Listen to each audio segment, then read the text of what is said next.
11월 국제수로기구총회에서 동해나 일본해가 아닌 식별 번호를 부여하는 방식의 결론이 날 가능성이 크다는 보도에 일본 측은 동해 표기가 확산할 가능성을 경계하는 분위기입니다.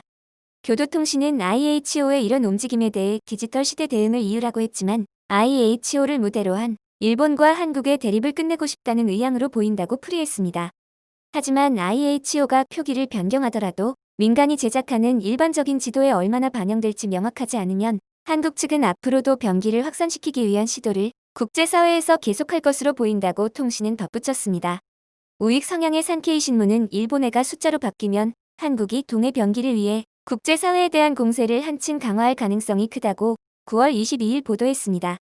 일본 정부의 공식 반응은 나오지 않았으나 일본 누리꾼은 자국 정부가 제 역할을 안 했다고 지적하거나 한국을 비난했습니다. 일본 스가 내각은 이달부터 음식점을 예약한 이용자에게 1인당 한 번에 최대 1,000엔에 해당하는 포인트를 부여하는 고투이트 포인트 제도를 시행하고 있습니다.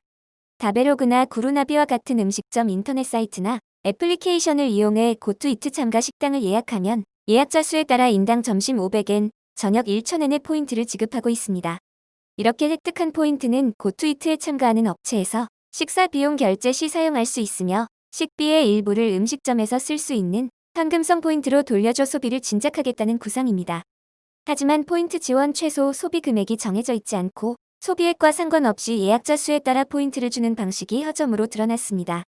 예를 들어 닭꼬치 구이 2개 한 세트를 327엔 균일가에 제공하는 체인점 도리키조코에서 저녁을 예약하고 한 세트만 주문하면 673엔의 차액을 챙길 수 있습니다. 음식점은 예약 사이트 운영업체에 손님 한 명당 200엔 정도의 수수료를 지불해야 하며 예약이 들어오면 그만큼 다른 손님을 받을 수 없기 때문에 체리피커로 인한 부담을 가볍게 보기 어렵습니다. 이런 문제 때문에 결국 고투이트를 이용한 온라인 예약은 코스 요리를 주문하는 고객으로 한정하려고 하고 있다고 설명했습니다. NHK 집계에 따르면 10월 6일 전국 광역자치단체와 공항검역소에서 발표된 확진자 수가 도쿄 177명을 포함해 총 500명으로 집계됐다고 합니다. 누적 확진자는 87,347명, 사망자는 1,624명이 됐습니다. 일본 프로야구 지바 롯데말린스에서 코로나19 감염증이 확산되고 있습니다. 일본 니칸 스포츠는 10월 6일 내야수 도리타니 다카시를 포함해 지바 롯데에서 총 11명의 코로나19 신규 확진자가 나왔다고 보도했습니다. 외야수 4명과 내야수 3명 등 선수 7명과 코치 1명, 구단 직원 3명입니다. 마스모토 나오키 지바 롯데 구단 본부장은 감염 경로는 전혀 알 수 없다. 우리는 마스크 착용을 비롯해 식사는 4명 이내, 구단 외부인과의 회식 금지 등의 방역 대책을 철저히 지켜왔다며 다시 한번 코로나19의 무서움을 느꼈다고 말했습니다. 정규리그 종료까지 28경기를 남겨둔 지바 롯데는 2군에서 선수들을 대거 불러올려 전력 공백을 메울 예정이라고 현지 언론들은 전했습니다.